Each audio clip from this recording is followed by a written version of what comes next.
My name is Wee Chong. I'm at MD Anderson Cancer Center, Houston, Texas, and I'm going to talk about renal transplants. Okay, renal transplants. So the one-year survival rate for renal transplants is now 80%. 80% of transplants are from cadavers and 20% are from living donors. Transplants are placed extraperitoneally in the contralateral iliac fossa. And this is a graphic showing how a left kidney is placed. It's usually in the right iliac fossa. And in this particular case, the anastomosis is an end-to-side renal artery to the external iliac. Here is an alternative way of anastomosing the renal artery. Here it is going into the internal iliac artery, and the anastomosis here is going into the external iliac vein. So, sonographic assessment of renal transplants. First point I want to make is that Doppler ultrasound is the first-line imaging modality for evaluation of renal transplants. We use grayscale, first of all, to look at renal parenchymal echogenicity. We look at the collecting systems and ureters for hydronephrosis to diagnose obstruction. We look for perirenal fluid collections. We use Doppler to look for flow in the renal artery and the renal vein to look for obstruction. Then we look for peripheral resistance in the renal artery bed as a marker of graft dysfunction. And the metric we most commonly use is the resistive index, or RI, which I will refer to in the rest of my presentation. And we use color and power Doppler to assess renal perfusion. So, Doppler assessment of renal transplants. The resistive index, or RI, is the main parameter for peripheral resistance. We use the acceleration index and the acceleration at time obtained from the main, segmental, and arcuate renal arteries. We obtain angle-corrected velocities from the main renal artery and iliac artery, and if main renal vein stenosis is suspected, we obtain angle-corrected velocities from the main renal vein.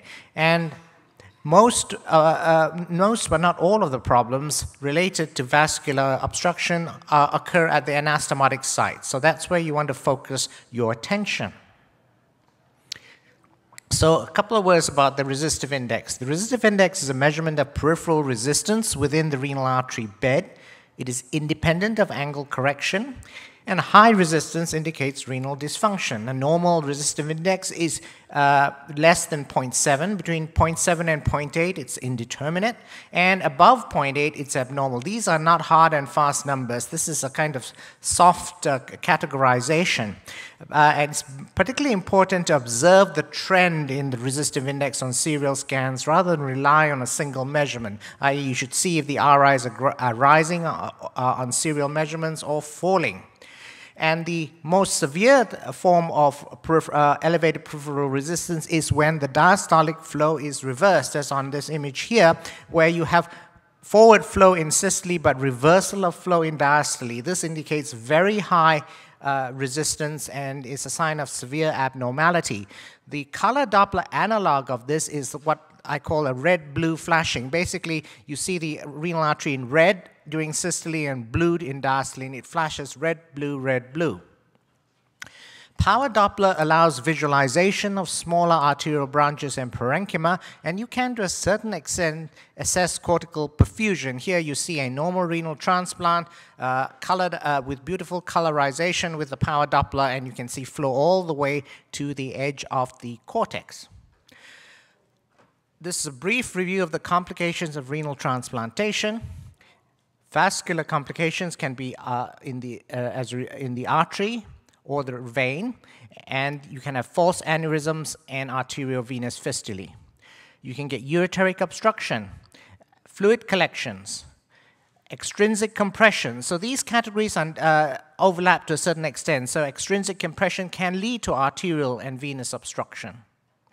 There's an entity known as compartment syndrome, which I'm going to talk about a little bit. And then there's renal parenchymal disease, which is a catch-all phrase for rejection and acute tubular necrosis and immunosuppressive drug toxicity. And then finally, we'll talk briefly about transplant-related malignancy. So the vascular complications, starting in the renal artery, you can get a stenosis in the renal artery. That usually occurs at the anastomosis. and that presents on Doppler as elevated velocities at the site of narrowing, and tardus parvus waveforms distal to the point of stenosis. A renal artery kink is a folding or twisting of the vascular pedicle due to malposition or lack of space. So if the renal artery is a little bit tortuous and the surgeon packs it into a kind of small space, it might kink. And this is a form of compartment syndrome.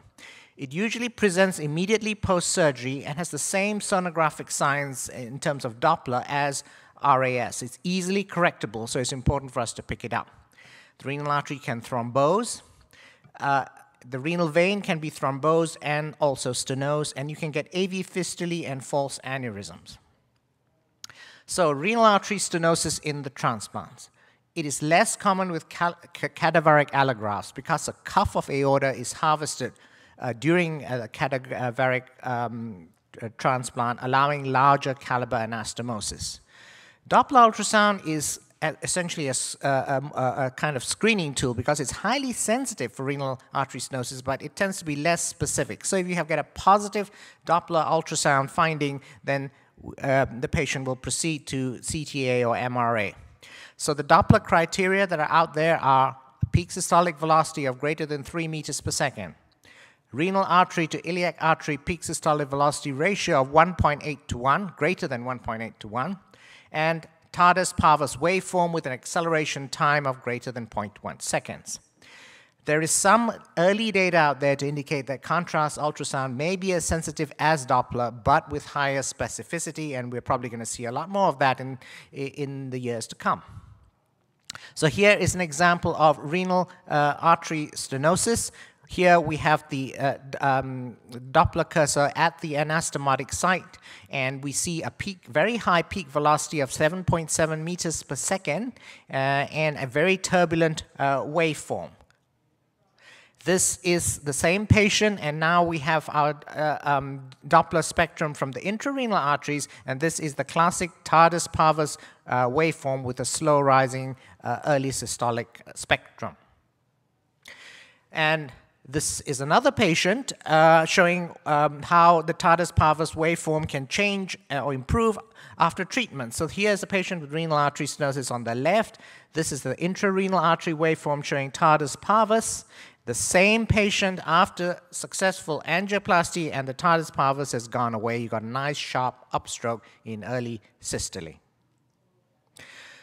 Renal vein thrombosis presents with the following signs. The kidney may be enlarged. You may get reversal of diastolic flow in the renal artery, and you may get absent or monophasic flow in the renal vein. In the example I have here, you see the cursor and Doppler cursor is on the renal artery, and you have reversal of flow in diastole, very high peripheral resistance, and the arrow here is pointing at the thrombosed renal vein, which is this hypoechoic structure over here with clot inside it.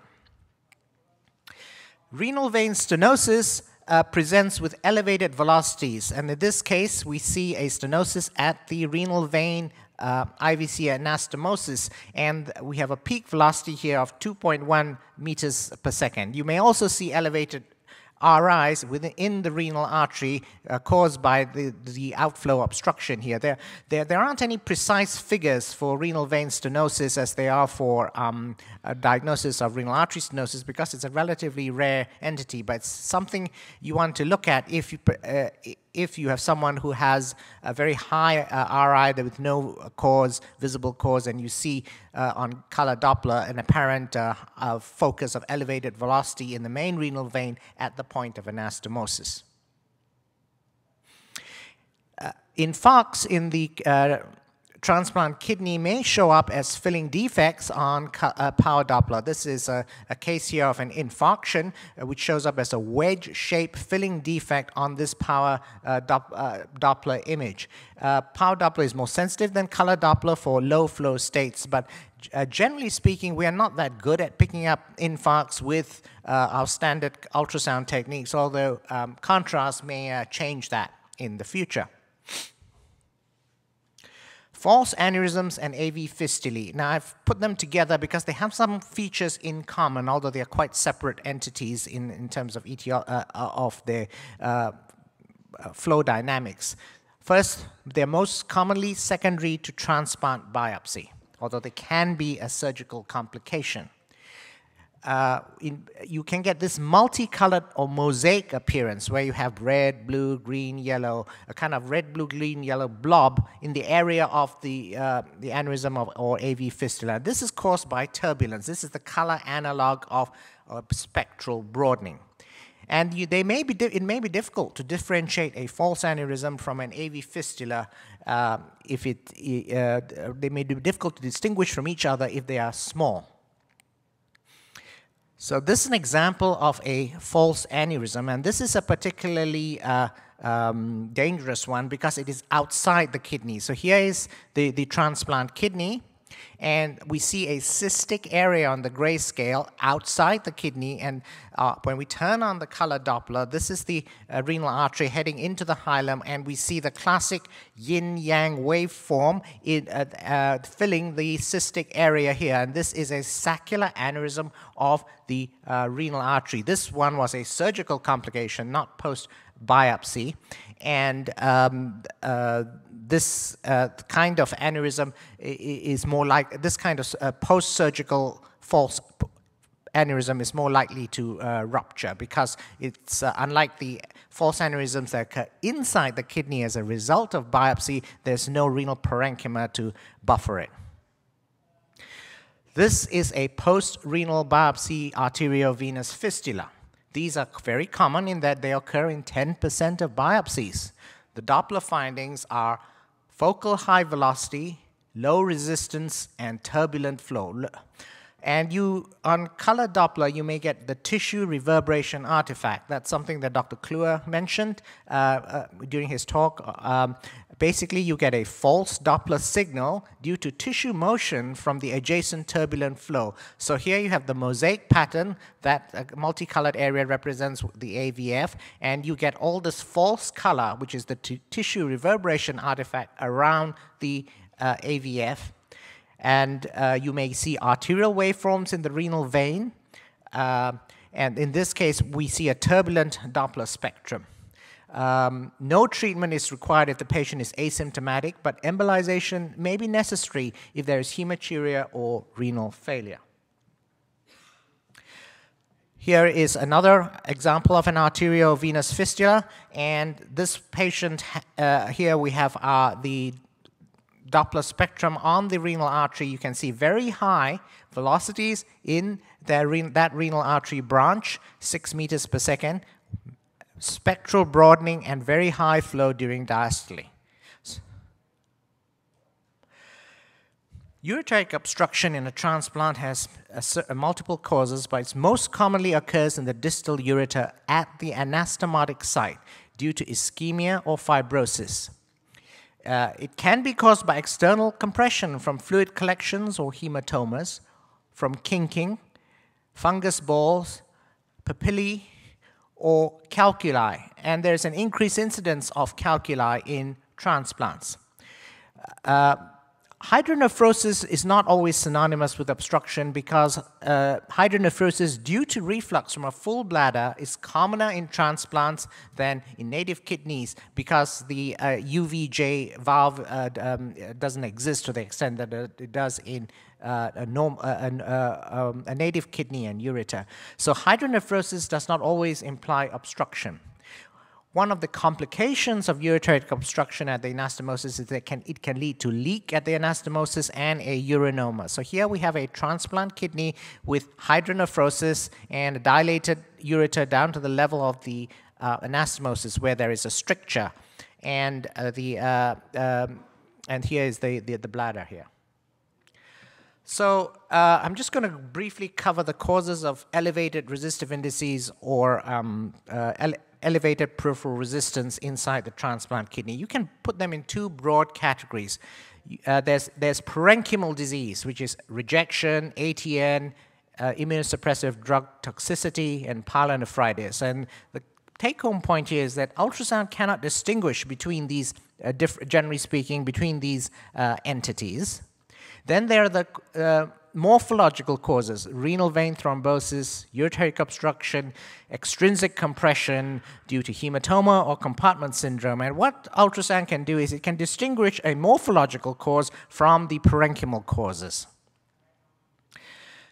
Renal transplant compartment syndrome is something that's not well recognized in many places, but it is now not well seen in many places, but it is a recognized entity, and it is defined as graft failure from extrinsic compression due to confined space at the transplant site. Basically, the kidney is too big for the space that the transplant surgeon is trying to fit it into, so he packs it in, and the kidney is under pressure.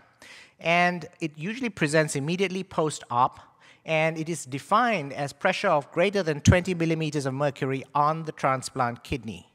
The Doppler findings are variable. It depends on which part of the kidney and the vessels is being pressured the most. So if the entire kidney is being globally pressed, you might get elevated resistive indices because of increased resistance to flow.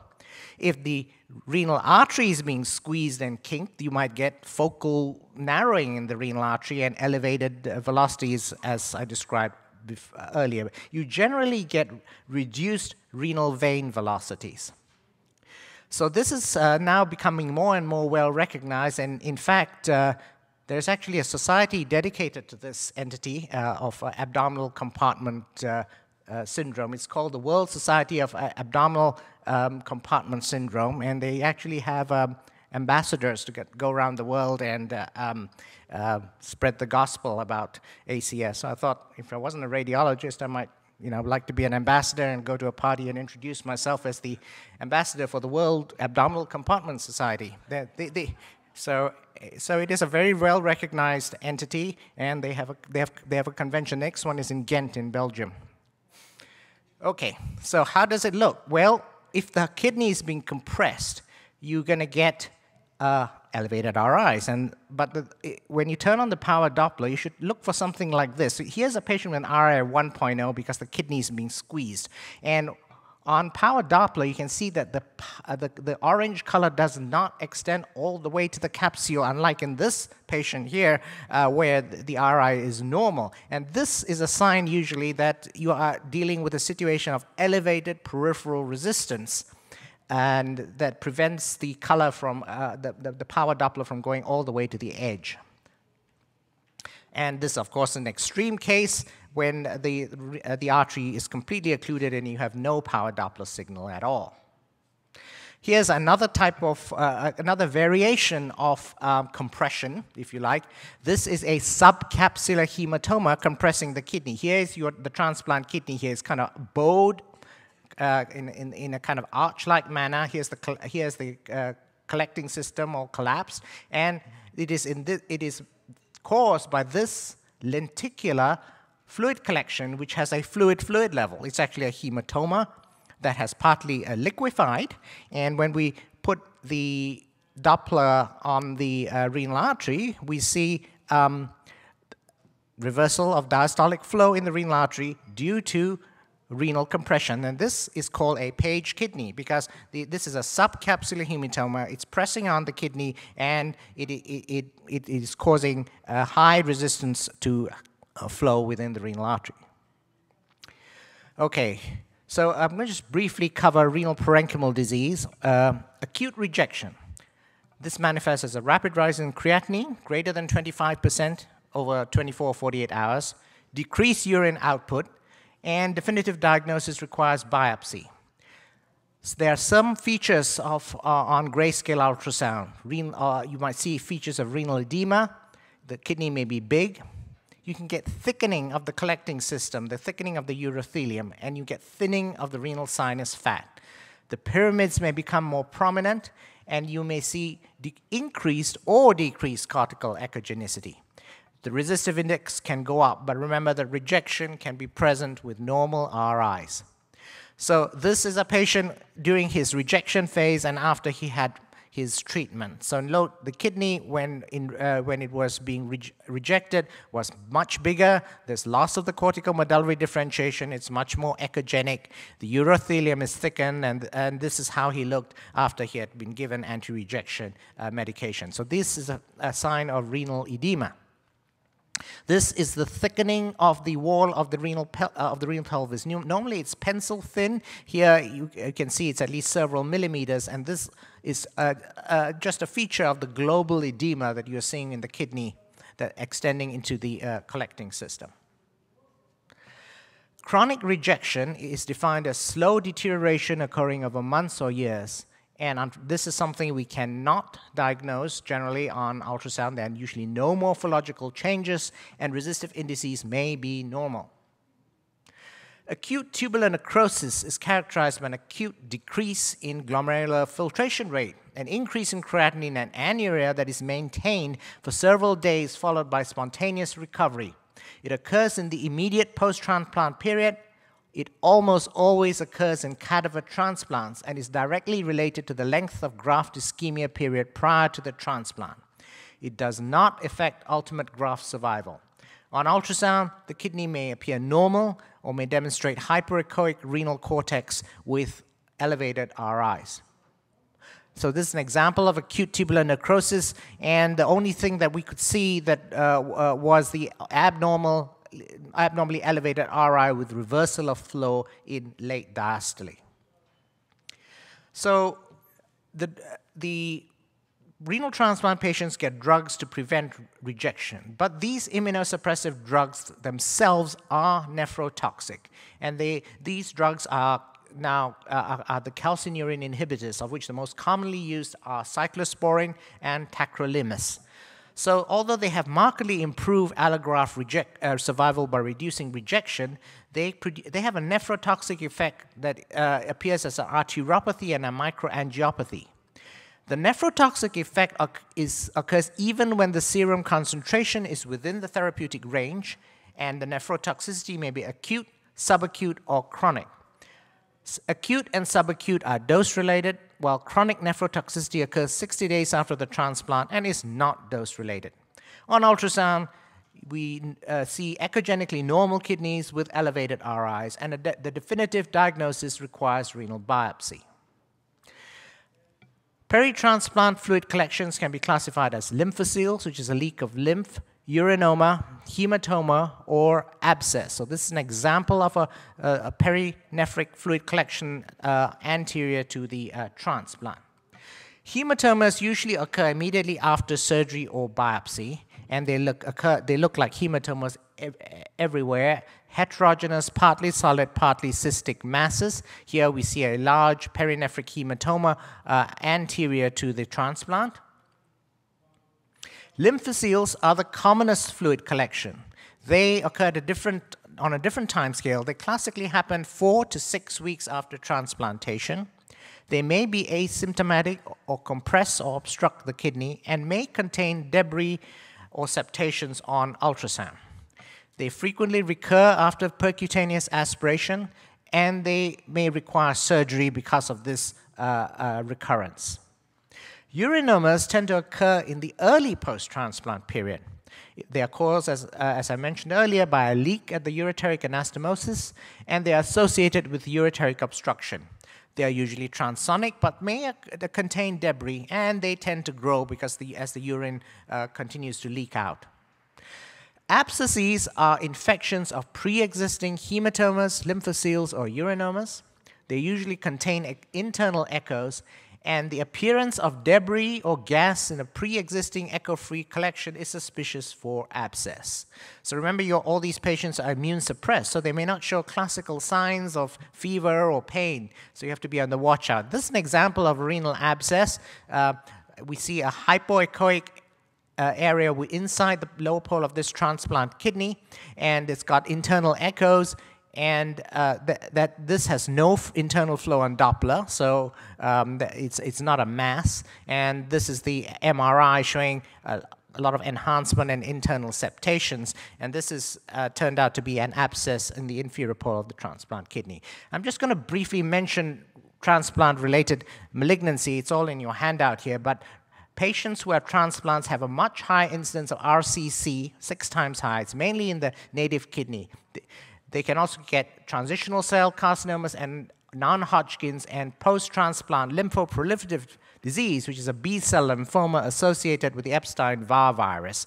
This usually occurs outside the transplant. They may get massive adenopathy, and you may see hypoechoic masses. They also get increased incidence of sarcoma, Kaposi sarcoma, and skin cancer. This is an RCC appearing inside a native kidney. The kidney itself is markedly echogenic and shrunken, but so the RCC stands out quite well. I'm going to spend just a minute talking about ultrasound guidance for renal transplant biopsy, which is something that most transplant centers offer to other nephrologists. We try and biopsy the upper or the lower pole, and we find a track where there's no bowel or major vessels in the needle path. So this is the biopsy guide here, these two dotted lines, and the needle will traverse between them. We use spring-loaded automated biopsy needles, and the trajectory should pass through the cortex like this and avoid the hilum. So we tell them, avoid the white stuff in the middle of the kidney. You have to explain that to the nephrologist. The complication rate is low with reported graft loss rate of 0.4 to 1%. This is how not to do a renal biopsy. You can see that the nephrologist needle has gone right into the white area, which is what we tell them not to do. And this is what you don't want to see. And this, you try not to hit the panic button when you see this kind of thing, but you can see an active extravasation from the lower pole. And here are some of the other things that will happen when your biopsies bleed. You can get a perinephric hematoma here. You can get rapid appearance of hydronephrosis. That's always a bad sign due to clot inside the collecting system, and you look in the bladder and there's huge clot inside the bladder.